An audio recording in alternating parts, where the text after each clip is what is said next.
السلام علیکم ورحمۃ اللہ وبرکاتہ. وعلیکم السلام ورحمۃ اللہ وبرکاتہ. میں حافظ محمد اسامہ انڈیا بہار سے. میں جامعہ سلفیہ بنارس یونیورسٹی میں متوسطہ اولی کلاس میں پڑھتا ہوں. ماشاءاللہ 6 کلاس کا اسٹوڈنٹس ہوں میں. ماشاءاللہ. شیخ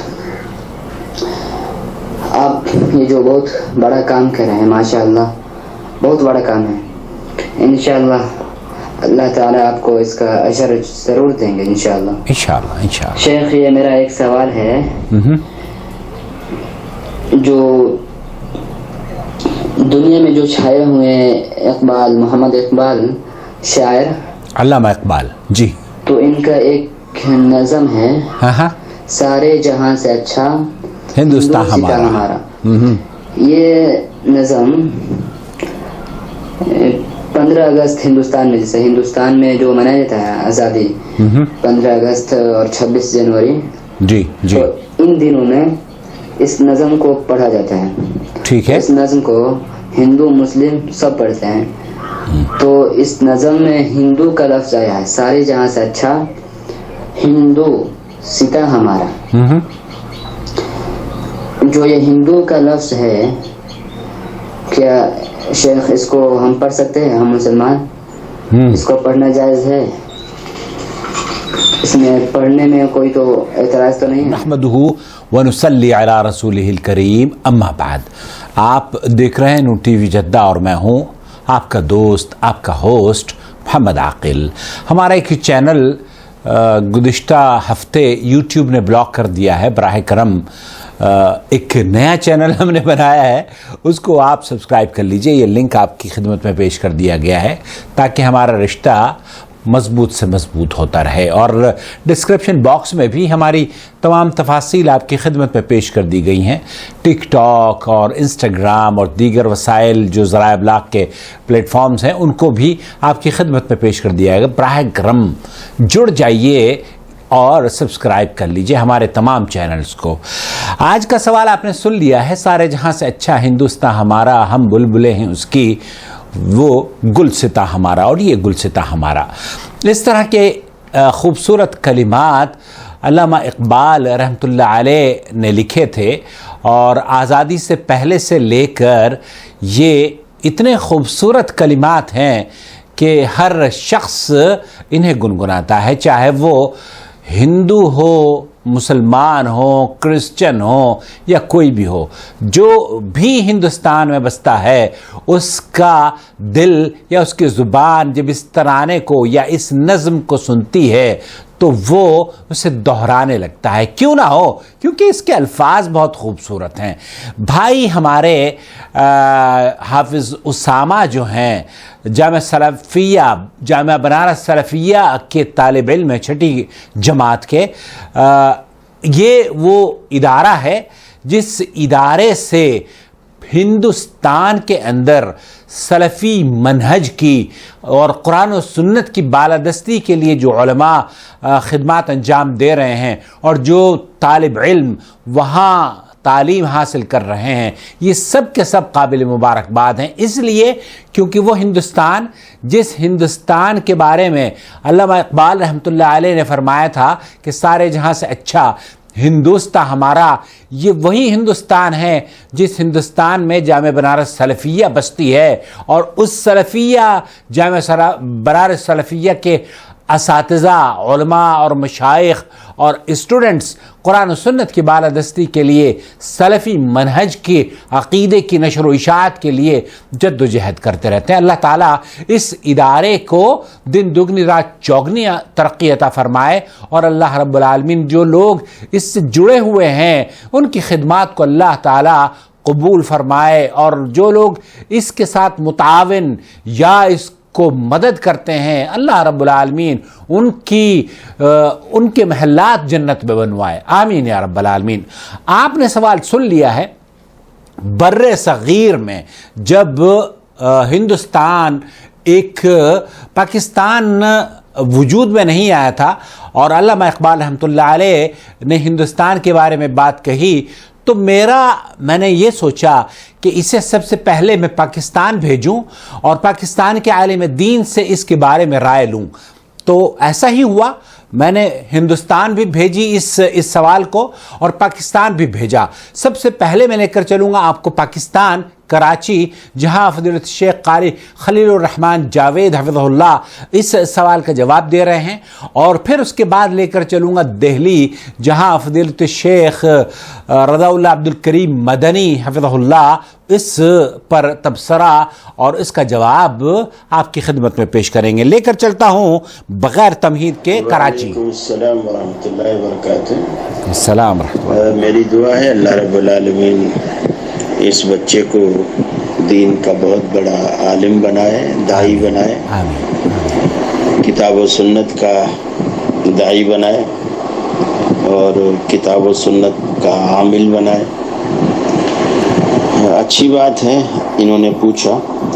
پہلی بات تو یہ ہے کہ اس پر ہمیں پریشان ہونے کی ضرورت نہیں ہے کہ کسی شاعر کا مقولہ ہے اور نہ شاعر کا مقولہ قرآن ہے اور نہ حدیث ہے. بے شک ہمارے لیے جو حجت اور دلیل اور سند ہوتی ہے وہ یا تو کلام الہی ہے یا فرمان نبوی صلی اللہ علیہ وسلم ہے، اور یہ شعر دونوں نہیں ہیں. بالکل. اور دوسری جو میں اس کی توجیہ کروں گا وہ یہ کہ یہ پارٹیشن سے پہلے کی بات ہے جب علامہ اقبال بھی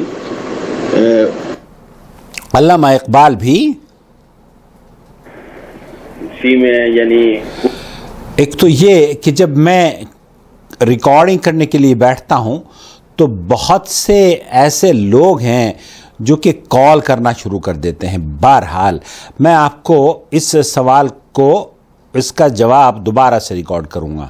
اور دوسری جو میں اس کی توجیہ کروں گا وہ یہ کہ یہ پارٹیشن سے پہلے کی بات ہے جب علامہ اقبال بھی اسی میں، یعنی پورے خطے میں رہتے تھے جس کا نام ہندوستان تھا. بے شک بے شک. یہ ہندوستان، یہ تعریف ہندو کی نہیں ہے. ایگزیکٹلی. یہ تعریف اس وطن اور اس ملک کی ہے جس کا یہ نام ہے.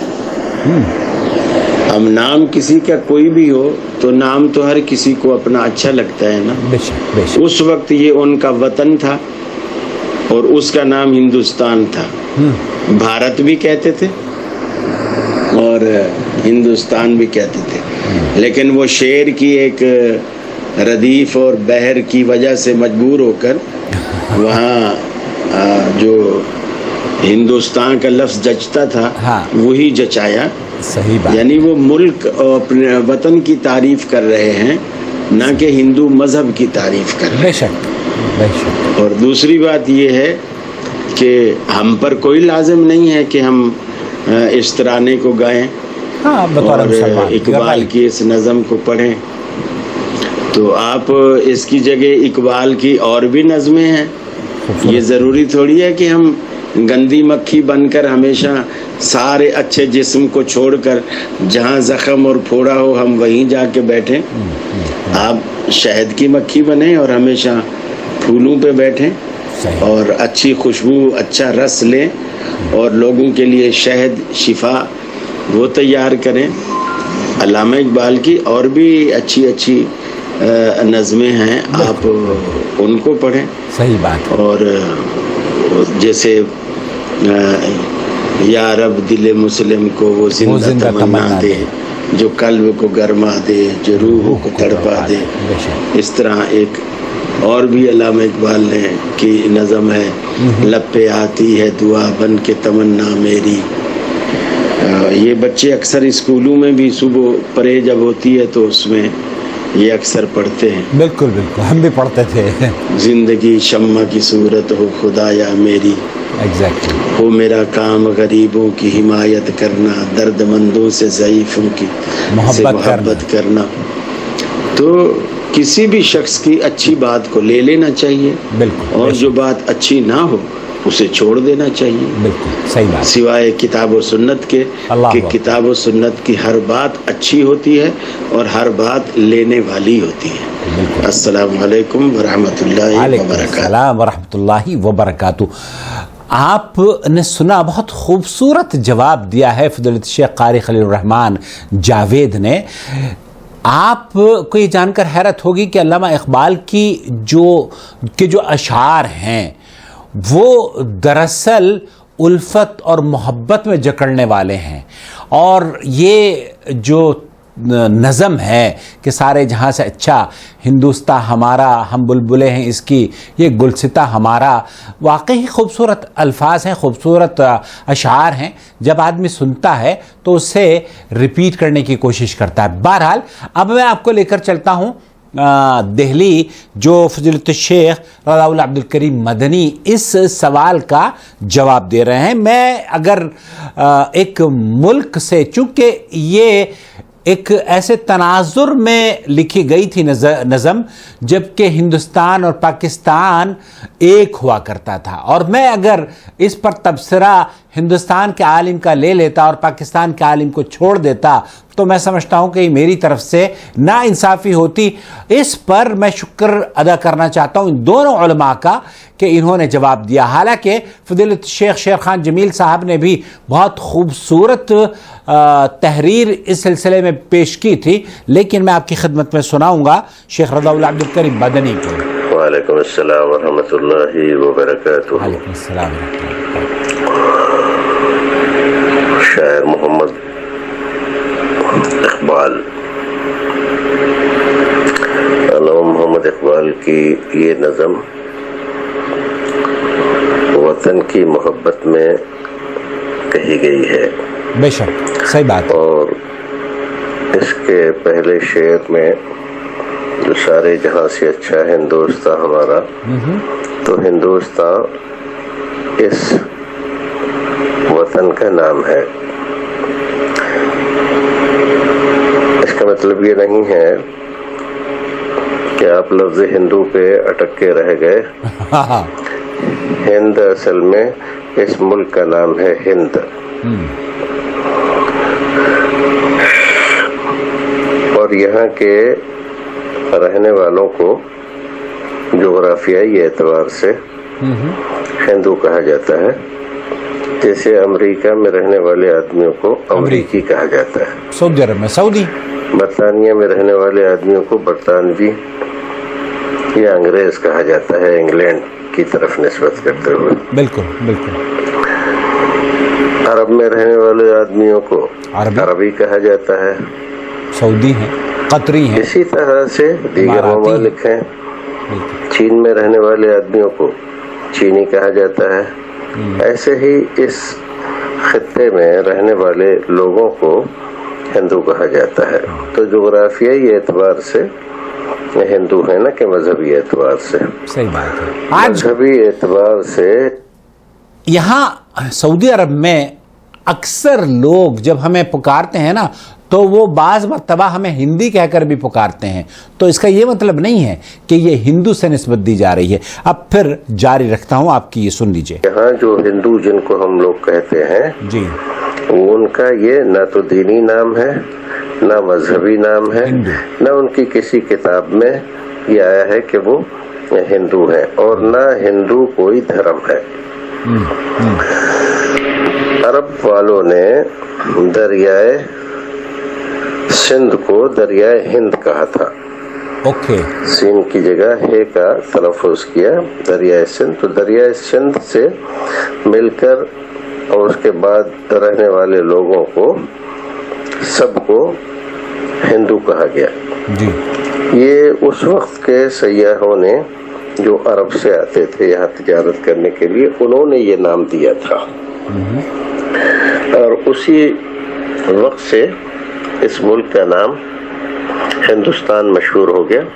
ہندوستان، پاکستان، افغانستان، ترکستان، ترکمانستان، یہ استان کا جو لفظ ہے جیسے راجستھان، تو یہ اس علاقے میں جگہ کے معنی میں استعمال ہوتا ہے. تو اس علاقے کے لوگوں کو جغرافیائی اعتبار سے ہندو کہا گیا، تو ہندو یعنی اس علاقے کے رہنے والے لوگ، جیسے چینی، امریکی. تو ہندو کوئی دھرم نہیں ہے، ان کا جو دھرم ہے جس کو وہ مانتے ہیں، جیسے جینی ہیں، بودھ ہے، اور یہ ایک جیسے آریہ سماجی ہیں اور جیسے سناتن دھرمی ہیں. تو اصل جو ان کا دھرم ہے وہ سناتن دھرم ہے، ہندو کوئی دھرم نہیں ہے. لیکن بعد میں چونکہ مسلمانوں کی بڑی تعداد رہی اور لمبے عرصے تک تقریباً 1000 سال تک یہاں پر انہوں نے حکومت کی. اگر اس کا ہندوستان کا معنی یہ ہوتا ہے کہ یہاں پر ہندو رہتے ہیں تو مسلمان ظاہر ہے کہ اس لفظ کو بدل دیتے. صحیح بات ہے. اور کوئی اور لفظ استعمال کرتے. جی بالکل. لیکن انہوں نے اور کوئی لفظ استعمال نہیں کیا، کیونکہ ہندوستان کا معنی یہ نہیں تھا کہ یہ ہندوؤں کے رہنے کی جگہ ہے. یہ غلط طریقے سے لا علمی کی وجہ سے آج کے زمانے کے لوگوں میں یہ بات مشہور ہو رہی ہے اور لوگ کہنے لگے ہیں. وہ خود بھی جو جن کو آپ ہندو کہہ رہے ہیں وہ اس کو بھارت کہتے ہیں، اس کا اصل نام بھارت بتاتے ہیں اور اس کو آریہ ورت رکھتے ہیں. اور یہ بھی انہوں نے ہی رکھا ہے. یہاں کے اصل جو باشندے تھے بھیل و دراوڑ، ان لوگوں نے اس کا نام نہ تو بھارت رکھا تھا اور نہ انہوں نے اس کا نام آریہ ورت رکھا تھا. یہ آریہ ورت تو انہوں نے یہ جو آئے تھے ادھر جرمنی کے علاقے سے ہوتے ہوئے اس علاقے میں جب وہ پہنچے تو ان لوگوں نے یہاں پر اپنے آپ کو آریہ کہا اور اس کو آریہ ورت نام رکھ دیا. تو آریہ ورت کہیں آپ، بھارت کہیں آپ، ہندوستان کہیں آپ، ہند کہیں آپ، انڈیا کہیں آپ، سب کا معنی جغرافیائی اعتبار سے یہ خطہ ہے جو خطہ آج انڈیا کے نام سے مشہور ہے. اس کا یہ مطلب نہیں ہے کہ یہ ہندوؤں کے رہنے کی جگہ ہے، غیر ہندو یہاں نہیں رہتے ہیں. تو اس طرح کی غلط فہمی لا علمی کی وجہ سے، کم معلومات کی وجہ سے لوگوں میں پیدا ہوتی ہے جو غلط ہے. اللہ رب العزت ہمیں اور آپ کو نیک عمل کرنے کی توفیق عطا فرمائے. تو آپ سارے جہاں سے اچھا ہندوستان ہمارا بالکل کہہ سکتے ہیں اور اس کے کہنے میں کوئی قباحت نہیں ہے، کیونکہ جغرافیائی اعتبار سے یہاں کے سارے رہنے والے ہندو ہیں، یعنی ہندوستان کے رہنے والے ہیں. یعنی اس خطے جس کا نام انڈ ہے یا ہند ہے یا سندھ ہے، تو یہ سب یہاں کے رہنے والوں کا انتساب ہے یا نسبت ہے اس خطے کی طرف. اسی بنا پر، نسبت کی بنا پر ان کو ہندو کہا گیا ہے، نہ کہ دین اور دھرم کی وجہ سے، کیونکہ ان کا اصل دھرم تو جو خود کہتے ہیں تو سناتن دھرم ہے. تو سناتن دھرم اصل دھرم ہے، اصل دین ہے، مذہب ہے. باقی آج کل جو ہندو دھرم اور ہندو اور یہ سب کچھ کہنے لگے، یہ سب لوگوں کی لا علمی کا غلط فائدہ اٹھا کر اور بعض سازشوں، شرارتوں اور بدمعاشیوں کی وجہ سے اس طرح کا تصور دیا جا رہا ہے کہ ہندو، ہندی، ہندوستان. تو یہ جو کچھ بھی کوششیں ہو رہی ہیں یہ یہاں کے لوگوں کو بانٹنے کی، ان کو پریشان کرنے کی اور خاص طور سے مسلم دشمنی میں کی جا رہی ہے. ورنہ ان چیزوں کا کوئی مطلب نہیں ہے. اس ملک کا نام ہی ہم نے رکھا ہے، مسلمانوں نے رکھا ہے ہندوستان، نہ کہ ہندوؤں نے اس کا نام ہندوستان رکھا ہے. اللہ اکبر. اللہ رب العزت ہمیں اور آپ کو نیک عمل کرنے کی توفیق عطا فرمائے. آمین آمین یا رب العالمین. نہایت ہی خوبصورت جوابات آپ کی خدمت میں پیش کیے ہیں. مسلمان متعصب نہیں ہوتا، مسلمان تنگ نظر نہیں ہوتا، مسلمان دہشت گرد نہیں ہوتا، مسلمان کسی کو تکلیف نہیں دیتا. اور یہی وجہ ہے کہ ہندوستان کا جو نام ہے وہ صدیوں سے چلا آ رہا ہے اور صدیوں تک چلتا بھی رہے گا. جب تک کہ یہ ہندوستان ہے لوگ اس کو ہندوستان ہی کہتے رہیں گے. آج کل تنگ نظری کا مظاہرہ کچھ لوگوں نے کرنا شروع کیا ہے جو کہ الہ آباد یا احمد آباد یا اس طرح کے جو نام ہیں ان ناموں کو تبدیل کرنے کی کوشش کی جا رہی ہے. بہرحال اللہ رب العالمین سے دعا ہے کہ اللہ تعالیٰ چاہے ہم کہیں بھی بسیں, کہیں بھی رہیں, امن اور سلامتی کا پیکر بن کے رہیں, لوگوں کو اسلام کی سلامتی کی دعوت دیں اور پیار اور محبت کی بات کریں.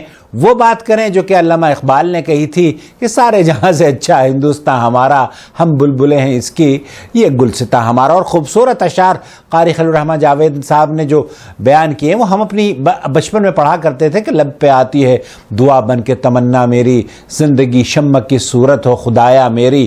تو یہ وہ خوبصورت نظمیں ہیں, یہ خوبصورت اشعار ہیں جو کہ جب ہم ان کو گنگنائیں گے, جب ہم ان کو پڑھیں گے تو فضا میں رس اور محبت خود بخود گھل جائے گی. اپنا بہت خیال رکھیں, دعاؤں میں یاد رکھیں. والسلام علیکم ورحمۃ اللہ وبرکاتہ. اللہ ولی الذین آمنوا یخرجهم من الظلمات إلى النور والذین كفروا أولیاؤهم الطاغوت یخرجونهم من النور إلى الظلمات أولئك أصحاب النار هم فيها خالدون.